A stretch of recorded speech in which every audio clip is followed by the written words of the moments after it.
On va passer maintenant à la lecture de la parole dans Hébreux 12, 1 avec Samuel.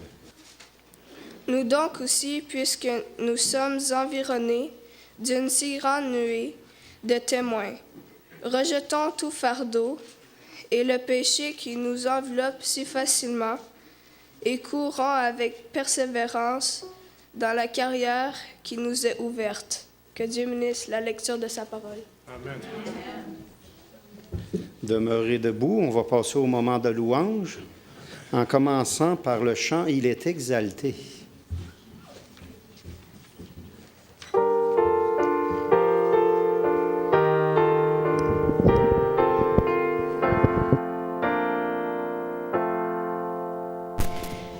Il est exalté, est au-dessus des cieux. Je veux le louer, il est élevé à jamais exalté. Je loue ton Saint-Nom. Il est Seigneur, sa vérité régnera. Tout l'univers se réjouit en son Saint-Nom. Il est exalté, le roi est au-dessus des cieux. Il est exalté, le roi est au-dessus des cieux. Je veux le louer, il est élevé à jamais exalté. Je loue ton Saint-Nom. Il est Seigneur, sa vérité régnera. Tout l'univers se réjouit en son Saint-Nom. Il est exalté, le roi est au-dessus des cieux. Il est exalté, le roi est au-dessus des cieux.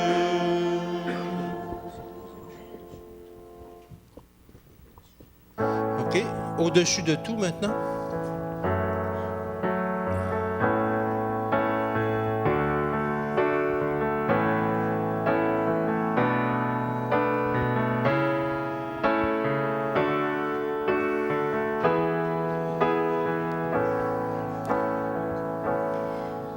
Au-dessus des puissants, au-dessus des rois, au-dessus de la nature et de la création,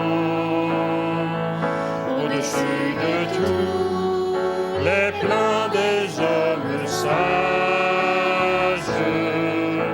bien avant le monde tu existais.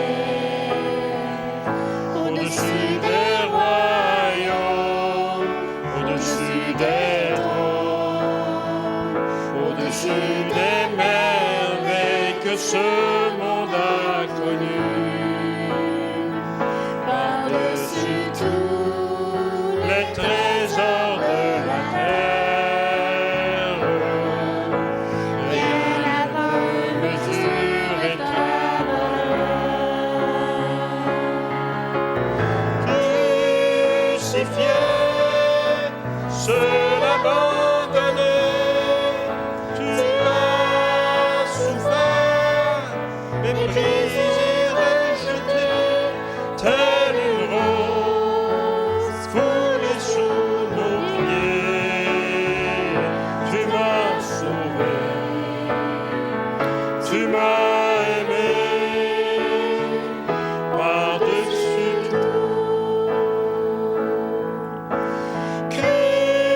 Crucifié, seul abandonné, tu as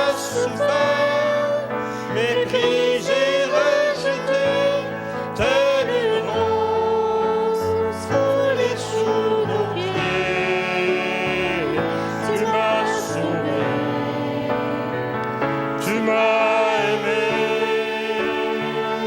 par-dessus tout.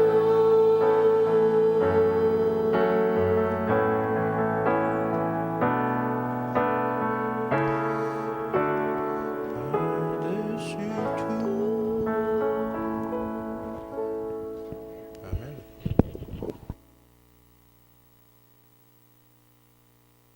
Maintenant, on va passer à la prédication avec Wayne.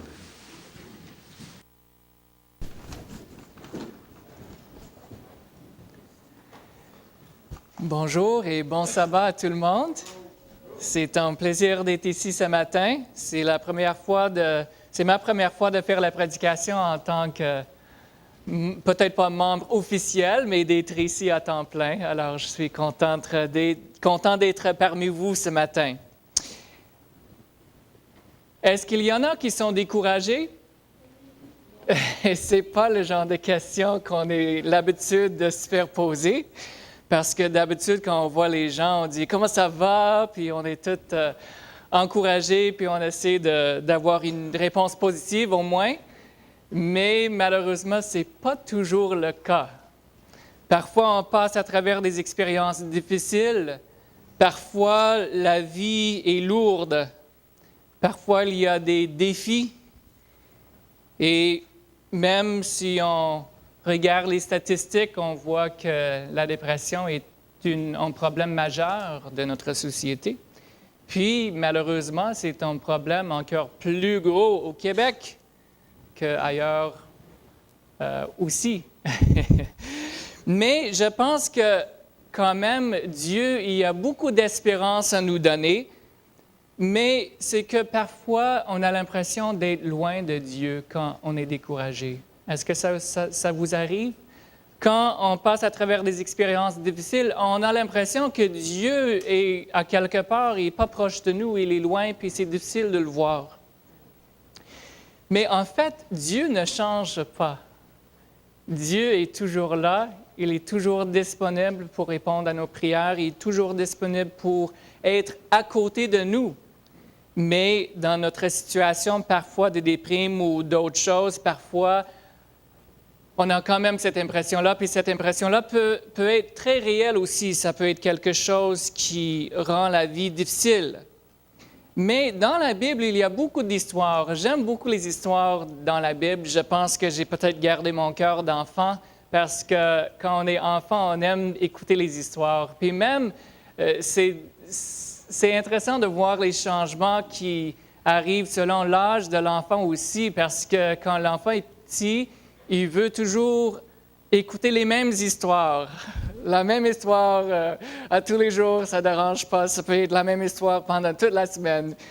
Puis, il aime quand même écouter l'histoire.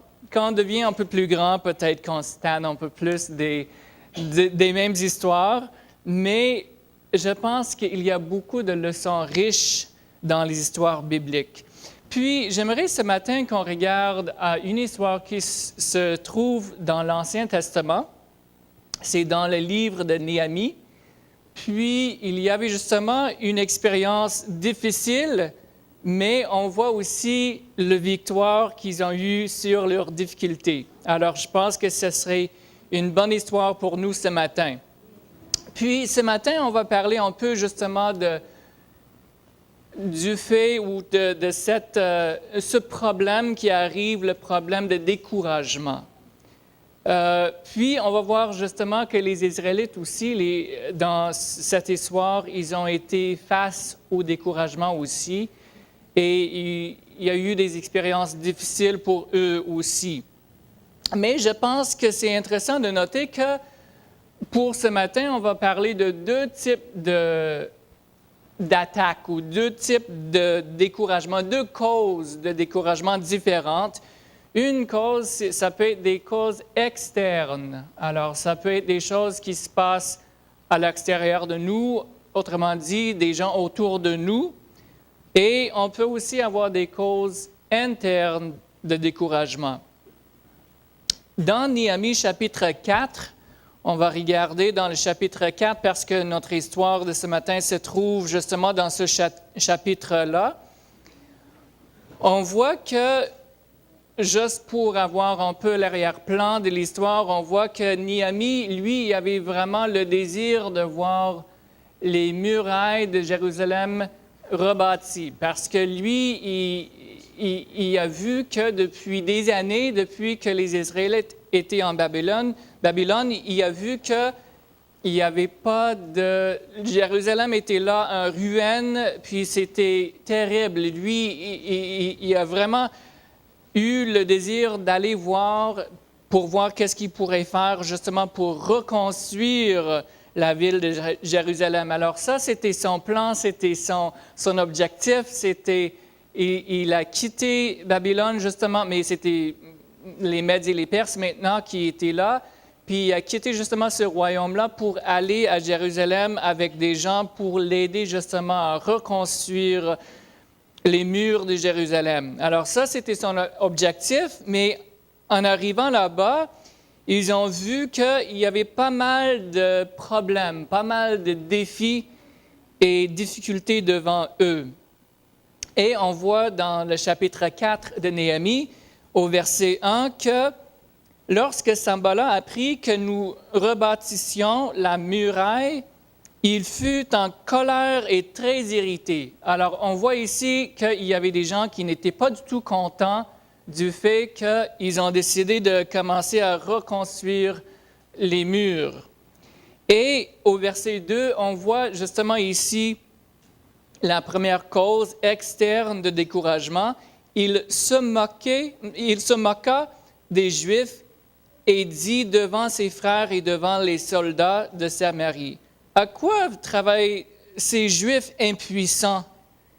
Les laissera-t-on faire? » Alors, on voit ici que déjà, il commençait à se moquer justement des Juifs, les gens qui venaient justement pour travailler, ils se moquaient d'eux. Puis je pense que ça, c'est une tactique que Satan utilise souvent. Peut-être que dans notre situation, peut-être c'est au travail que les gens ils vont rire de nous parce qu'on a justement peut-être des croyances différentes ou on a un style de vie qui est différent de ce qu'eux ils vivent. Alors peut-être que parfois une réaction, c'est qu'ils commencent à se moquer justement de nous. C'est peut-être à l'école. Peut-être qu'à l'école, on voit que oui, justement, on est un peu différent. Alors les gens, ils voient ça, puis tout de suite, ils vont commencer à se moquer de nous. Alors, je pense que c'est une réalité qui existe aujourd'hui encore et c'est quelque chose qui est très présent parfois dans nos vies. Alors, on voit qu'il était en colère, il était fâché, puis en plus, il se moquait justement de ce que les Juifs essaient de faire. Mais lui, il a utilisé une façon pour justement se moquer d'eux. Il a commencé à lancer des bêtises, il a commencé à dire des choses pour essayer de les décourager en disant des choses comme « c'est des Juifs impuissants, ils ne seront jamais capables de faire ça, puis ils ne vont jamais achever le travail ». Alors, c'est quand même des choses qui nous influencent. On peut essayer que ça ne nous influence pas, mais justement, si on ne trouve pas de force intérieure avec Dieu, ça va quand même commencer à nous décourager, ça va quand même commencer à nous influencer un peu dans notre façon de voir les choses. Ça prend la force d'en haut, justement, pour combattre ces bêtises-là, ces choses-là que les gens peuvent nous dire quand ils peuvent commencer à se moquer de nous. Puis, je pense qu'on peut voir aussi que dans d'autres histoires bibliques, c'était un élément qui était présent, comme par exemple, on voit que Goliath, justement, quand il était face à David, il se moquait justement de David. Il se moquait de lui comme en étant quelqu'un de petit, impuissant, incapable. Et on voit aussi que même dans la vie de Jésus, on voit que les gens se moquaient de Jésus. Et il a vraiment subi beaucoup de ridicule, justement, à cause de la foule, puis les leaders aussi juifs du temps de Jésus. Alors, on voit que c'est vraiment quelque chose qui est utilisé quand même souvent et c'est utilisé aujourd'hui aussi. Même, il disait des choses comme s'il y avait un renard qui allait monter ici sur le mur tomberait. Si vous continuez dans les versets, ils ont dit toutes sortes de choses pour essayer de les décourager. Mais c'est intéressant parce que les choses que les gens disent ne sont pas toujours vraies. Même, je dirais que la plupart du temps, ils ne sont pas vrais. Et dans ce cas-là, parce que les archéologues, après, ils ont fait des recherches justement sur les murs de Jérusalem, puis ils ont découvert que les murs étaient 9 pieds d'épaisseur. C'était des murs, des grands murs. Là. C'est sûr qu'un renard n'aurait rien fait sur ces murs-là. Alors, on voit que ce n'était pas la réalité de la situation. Les gens, ils disaient n'importe quoi, mais pour essayer de décourager justement les gens qui travaillaient, mais il n'y avait aucune espèce de vérité dans qu'est-ce qu'ils disaient. Alors, je pense que ça nous montre justement que souvent, les gens, ils vont dire des choses, puis nous, on va comme commencer à penser, « Oh, est-ce que ça se peut? Peut-être que c'est vrai. » Mais en réalité, c'est peut-être pas vrai du tout, mais c'est juste une tactique pour essayer de Satan, justement pour essayer de nous décourager de qu'est-ce qu'on est en train de faire pour lui. Mais on va regarder à une deuxième cause de découragement externe. Alors, toujours dans la catégorie de causes externes, on peut voir que l'autre chose qui est arrivée ici, c'était l'oppression. Parce qu'ils ne se contentaient pas juste de dire des bêtises et d'essayer de lancer des choses pour décourager les gens. Et ils sont allés plus loin même pour essayer de les empêcher justement de faire le travail. Alors, quelqu'un a dit une fois que le peuple de Dieu a parfois de la misère à travailler ensemble, mais le monde n'a jamais de misère à unir justement pour arrêter le travail de Dieu. Mais ce n'est pas vraiment une vraie unité. On sait que ce n'est pas une vraie unité, mais on sait que Satan est en colère, alors il essaie justement d'unir ses forces pour qu'il puisse s'attaquer au peuple de Dieu. Mais on voit, si on poursuit l'histoire, toujours dans le chapitre 4, on va lire maintenant dans le verset 7, on voit que justement, Sanballat, il n'avait pas terminé avec son travail, puis il a trouvé des amis aussi, Tobija, les Arabes, les Ammonites, toutes sortes de monde. Il a trouvé des gens pour s'unir avec lui, justement. Et au verset 7, ils furent très irrités en apprenant que la réparation des murs avançait et que les brèches commençaient à se fermer.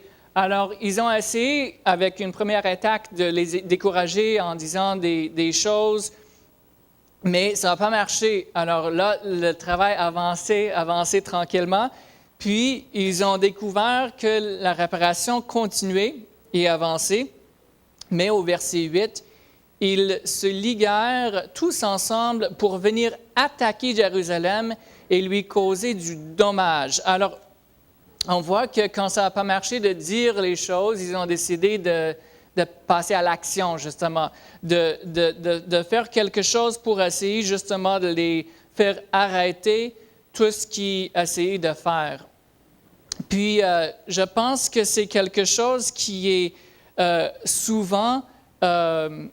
c'est une autre étape qui est plus difficile parce que parfois, les gens ils vont mettre des bâtons dans les roues, justement, pour essayer de nous empêcher de faire quelque chose ou peut-être nous empêcher de vivre selon nos convictions. Alors, on peut voir que, encore une fois, c'est une cause externe qui va nous empêcher, mais qui n'est pas obligée de nous empêcher, non pas obligée de nous décourager non plus. Mais c'est quand même des choses réelles qui arrivent aujourd'hui, puis c'est pas toujours évident de rester positif dans des circonstances comme ça. Mais on peut peut-être penser à d'autres causes externes de découragement, mais je pense que les causes les plus dangereuses, justement, c'est des causes internes. Puis je pense qu'on peut avoir peut-être deux catégories de causes internes, parce qu'une cause interne, ça peut être quelque chose qui est à l'intérieur de moi-même, mais ça peut aussi être à l'intérieur dans le sens que c'est quelque chose qui se passe avec nos proches. Peut-être nos frères et sœurs de l'Église ou peut-être justement notre famille, Parce que c'est toujours beaucoup plus difficile quand on se fait attaquer par quelqu'un qui est proche de nous que par quelqu'un avec qui on travaille ou quelqu'un qu'on est obligé d'être avec pour d'autres raisons, à l'école ou peu importe. Mais quand c'est quelqu'un qui est proche de nous, notre meilleur ami ou dans notre famille ou notre frère ou sœur à l'Église, ça nous touche davantage parce qu'on les aime. Puis c'est difficile quand les attaques viennent justement de l'intérieur. Mais je pense que souvent, c'est ça que Satan essaie de faire. Il essaie de nous attaquer de l'extérieur, puis après ça, il essaie de travailler justement à l'intérieur aussi. Puis, dans le cas des Israélites qui essayaient justement d'accomplir leur tâche de reconstruire les murs de Jérusalem, on voit que ils ont travaillé très fort. Le travail avancé, justement, ils ont travaillé très fort. Ils sont épuisés même pour une bonne cause, pour essayer d'avancer, pour qu'ils puissent finir leur tâche de reconstruire les murs. Mais on voit dans le verset 10, toujours dans le chapitre 4, on voit au verset 10, il est écrit « Cependant, Judas disait, les forces manquent à ceux qui portent les fardeaux. » Alors, c'est une phrase clé, je pense, parce qu'on voit ici qu'ils ont travaillé fort, puis ils commençaient à être fatigués. Ils commençaient à être fatigués. Les forces manquent à ceux qui portent les fardeaux. Et les décombres sont considérables. Nous ne pourrons pas bâtir la muraille. Alors, on voit ici qu'ils commencent à être fatigués. Puis, en plus de ça, ils voient tout ce qui est devant eux aussi. Ils voient tout ce qu'il faut faire justement pour arriver à leur objectif. Ils voient toute la difficulté qui est devant eux. Puis, ils deviennent découragés. Ça commence à être difficile. Puis, ils regardent la tâche puis ils disent « Non, c'est impossible, on ne peut pas finir, on est trop fatigué, on est trop brûlé, on a trop écouté tout ce que les gens nous ont dit, qu'on était impuissants, incapables, puis ça va juste finir là, on va pas aller de l'avant. » Puis je pense que justement, c'est un message pour nous parce que quand justement on est fatigué physiquement, mentalement, peu importe, surtout physiquement, je pense que c'est une des choses souvent qu'on ne va pas nécessairement relier avec la spiritualité parce qu'on va penser, OK, que la spiritualité, c'est quelque chose qui se passe au niveau mental, c'est une communication, c'est une relation.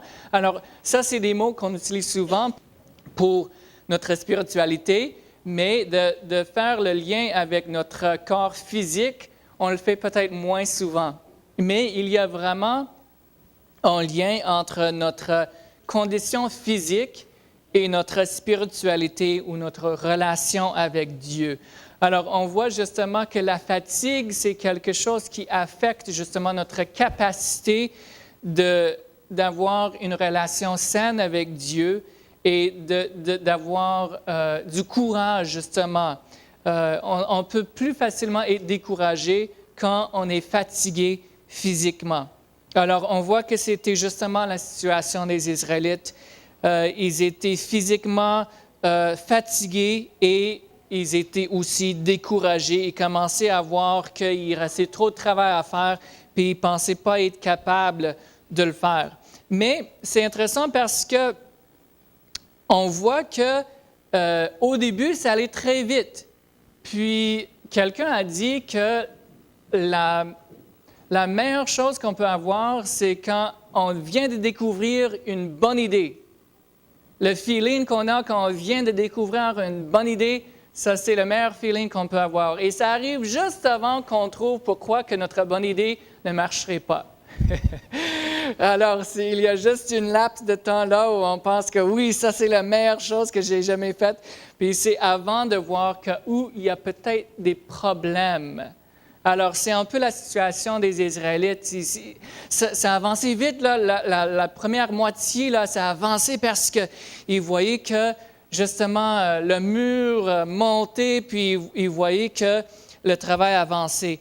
Mais là, rendu à la moitié, c'était difficile. Ils commençaient à voir les problèmes qui étaient là aussi, puis ils étaient prêts à jeter la serviette.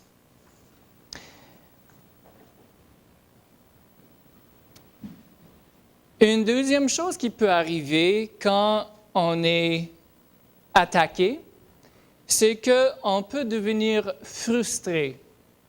Est-ce que ça vous est arrivé d'être frustré avec les choses que les gens font autour de vous?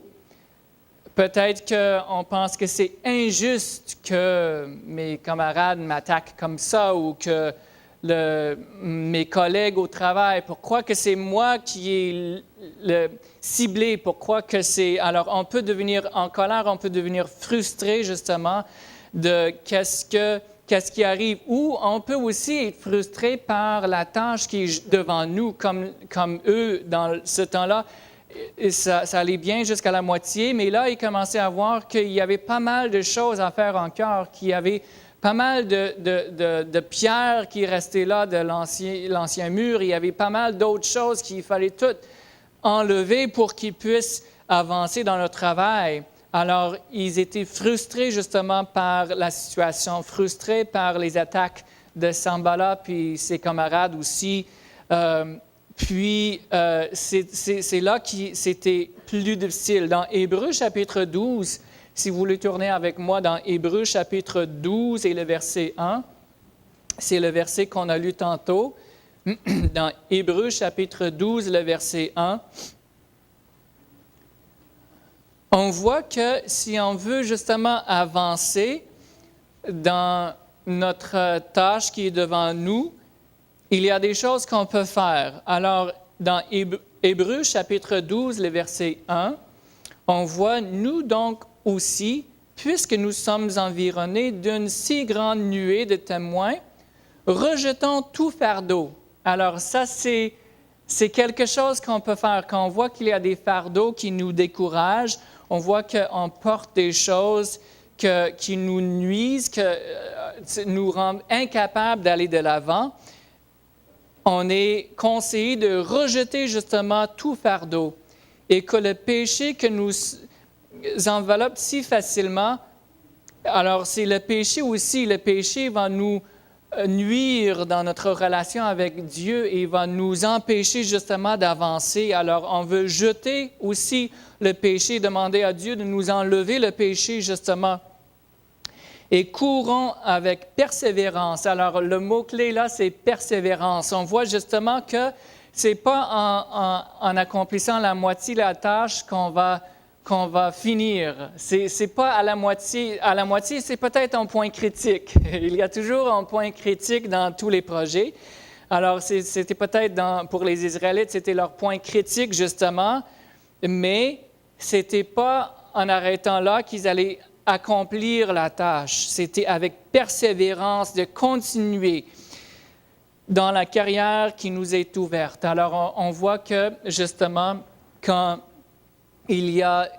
ça semble noir et on ne sait pas comment on va avancer, on sait que Dieu, il va quand même ouvrir une porte pour nous, comme on voit ici dans Hébreux 12, 1. Il va ouvrir une porte pour nous et on va pouvoir aller de l'avant dans la grâce et par la puissance de Dieu. Mais il y a une autre cause de découragement aussi, et ça, c'est une cause que je dirais est plutôt intérieure de nous-mêmes, et ça, c'est la peur ou la crainte. Et c'est quelque chose qui est très réel. La crainte, les gens disent, quand ils parlent, les spécialistes qui parlent de l'économie et tout ça, ils disent qu'il y a une émotion qui est plus forte que toutes les autres, et ça, c'est la crainte.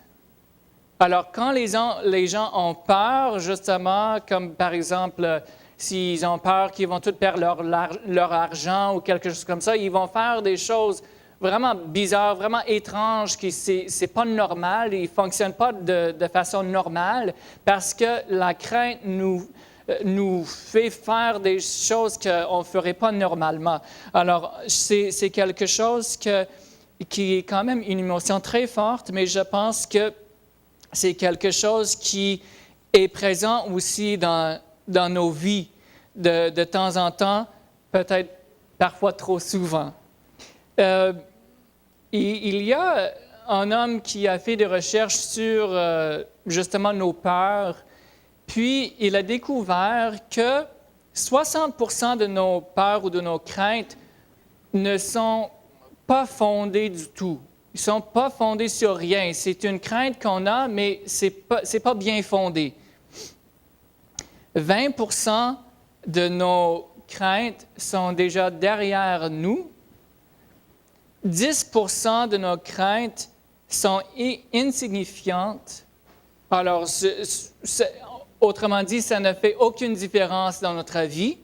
OK? C'est une crainte, mais ça ne fait aucune différence dans notre vie. 5% de nos craintes sont réelles, mais on ne peut pas rien faire de ces craintes-là. On ne peut rien changer de ces situations-là. Et 5% de nos craintes sont vraies et on peut justement faire quelque chose. Alors, de 100%, on passe à 5% qu'on peut vraiment faire quelque chose, qu'on peut gérer. Et je pense que ça ferait du bien justement d'avoir 95% moins de crainte dans nos vies.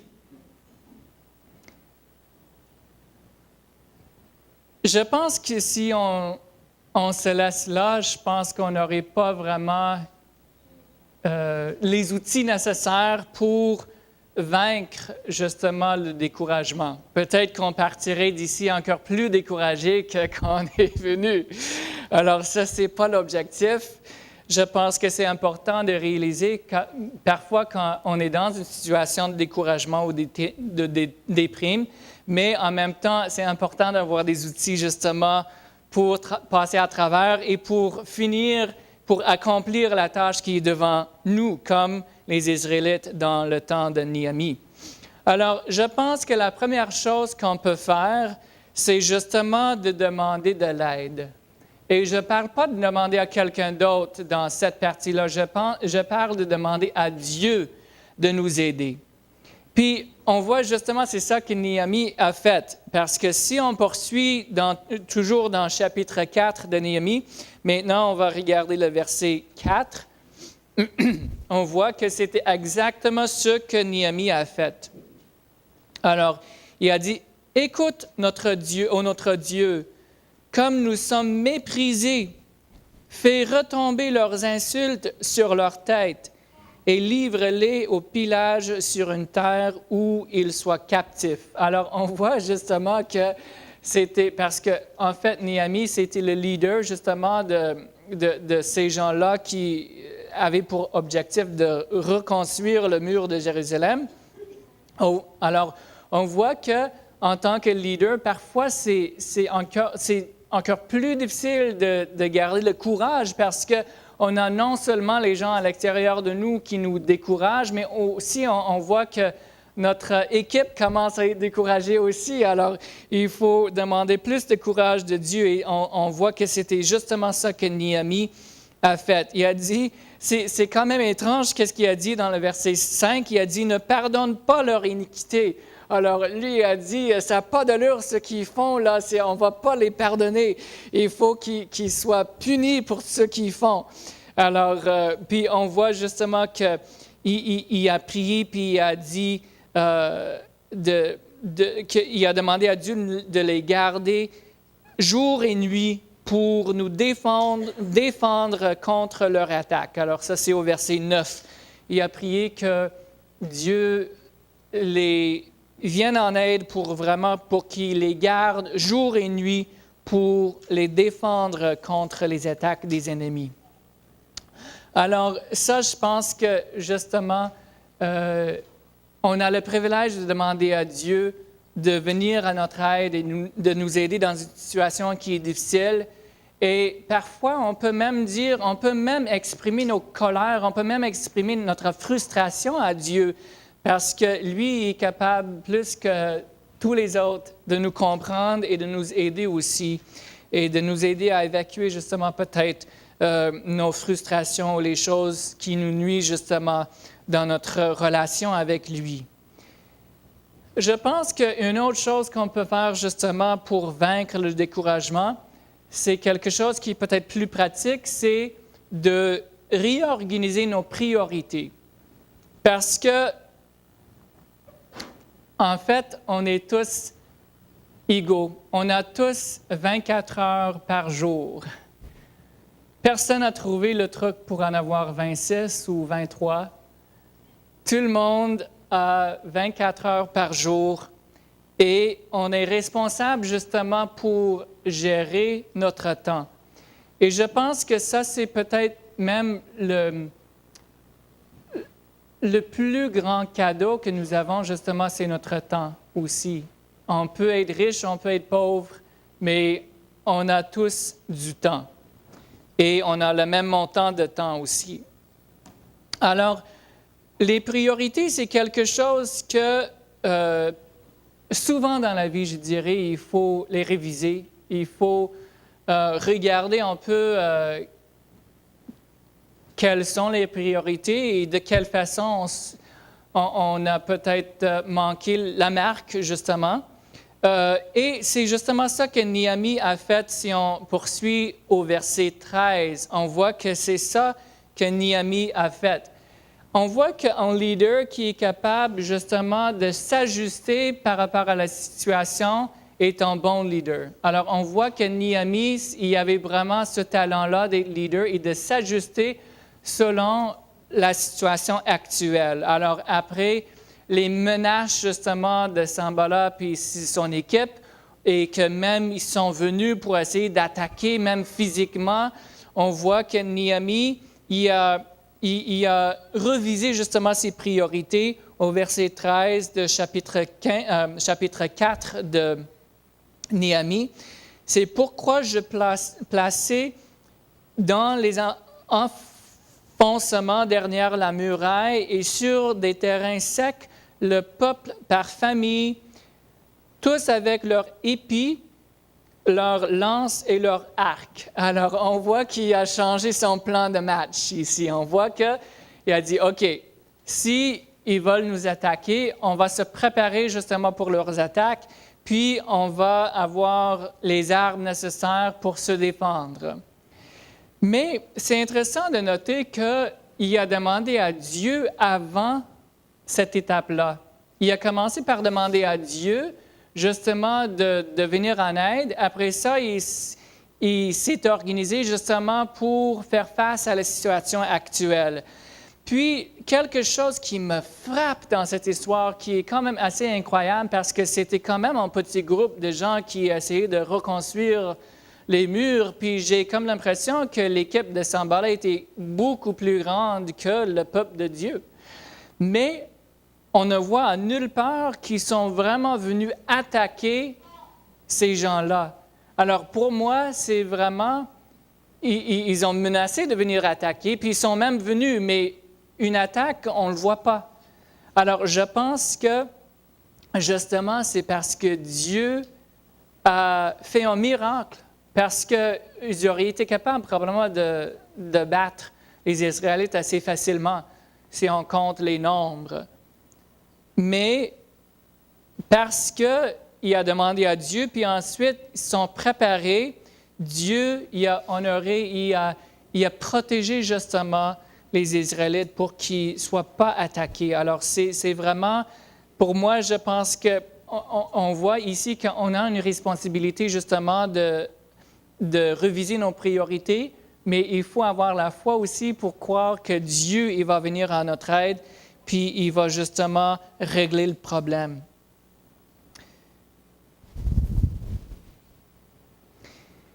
La troisième chose que j'aimerais mentionner aujourd'hui, la troisième façon pour justement vaincre le découragement, c'est de se souvenir qui Dieu est. Parce que trop souvent, on pense à qui nous sommes. On pense à notre faiblesses, on pense à nos luttes. C'est quelque chose, souvent, encore ça, pourquoi j'ai... Puis souvent, on ne pense en termes de qui je suis au lieu de penser à qui Dieu est.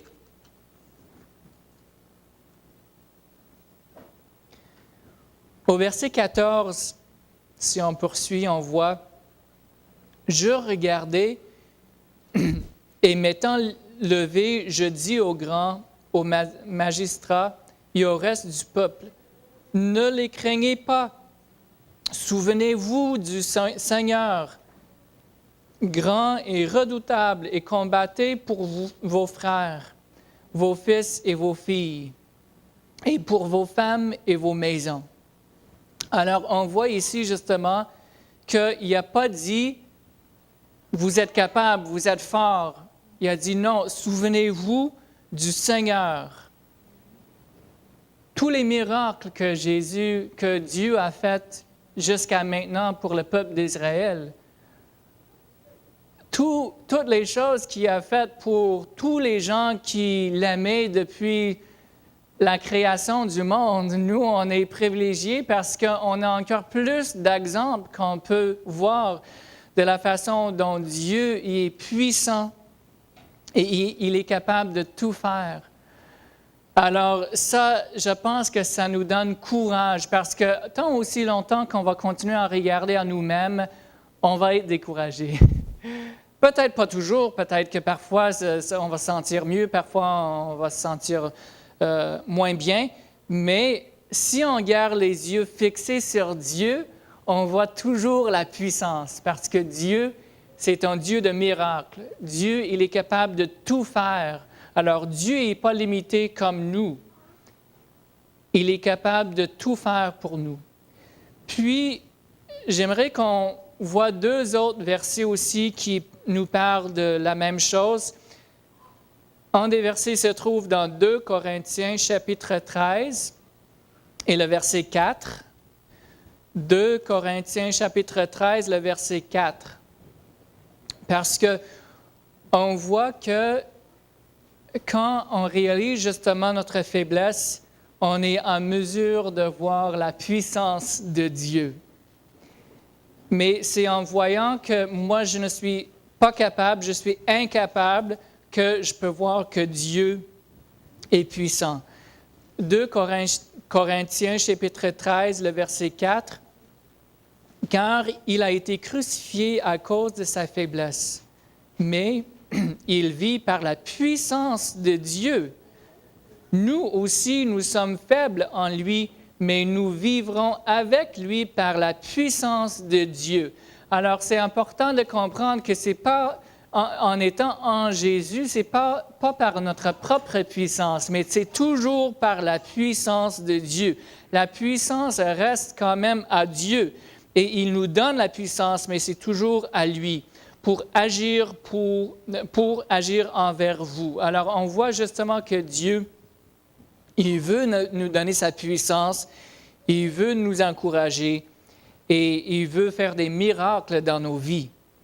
Dans Matthieu, chapitre 19 et le verset 26, on voit l'exemple de Jésus. On voit justement les paroles de Jésus dans Matthieu, chapitre 19, le verset 26. Puis, je pense que, en terminant ce matin, je pense que c'est vraiment le message que Dieu veut qui reste dans nos cœurs.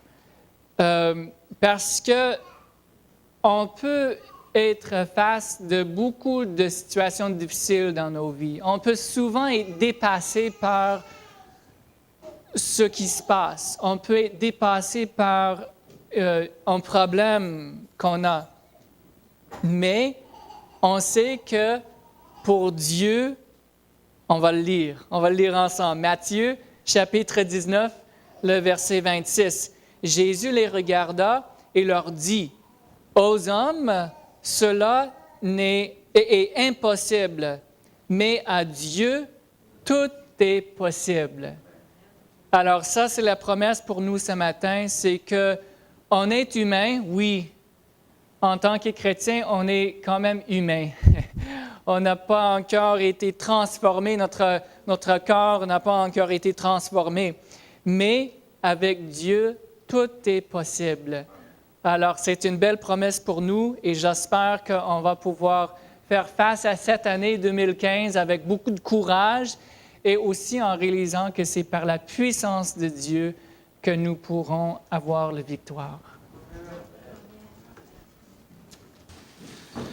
On va chanter le chant « Mon Dieu, plus près de toi ».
Père Céleste, merci pour le courage que tu nous donnes. Merci pour le chant qu'on peut chanter et pour la puissance que tu as. On te demande aujourd'hui de venir en notre aide. Et ce matin, j'aimerais demander s'il y en a ici ce matin qui sont découragés, qui sont dans une situation difficile, où ils pensent que c'est difficile, où c'est difficile de voir la lumière. J'aimerais juste vous demander de lever votre main vers le ciel pour demander à Dieu de vous aider. Je sais que parfois c'est difficile de voir la puissance quand on voit le découragement. C'est difficile de voir les miracles quand on a des sentiments de déprime. Alors, on te demande, Seigneur, ce matin de venir nous aider, de venir soutenir surtout ceux qui ont cette expérience présentement, qui vivent une période difficile. Je te demande de venir pour qu'ils puissent ressentir ta présence, pour qu'ils puissent aussi voir que le meilleur est à venir. Parce qu'on sait que même si on souffre ici sur terre, on sait que l'éternité est préparée pour nous et on va pouvoir avoir de la joie pendant toute l'éternité. Alors, on te demande de nous donner courage, de nous donner la force nécessaire et on te demande aussi, pour ceux qui sont encouragés, on a une tâche aussi pour encourager les gens qu'on voit autour de nous qui souffrent, qui sont découragés. Alors, ce matin, nous voulons t'appeler, nous voulons te demander de venir nous aider et de nous donner courage en voyant aussi les expériences qui se trouvent dans la Bible.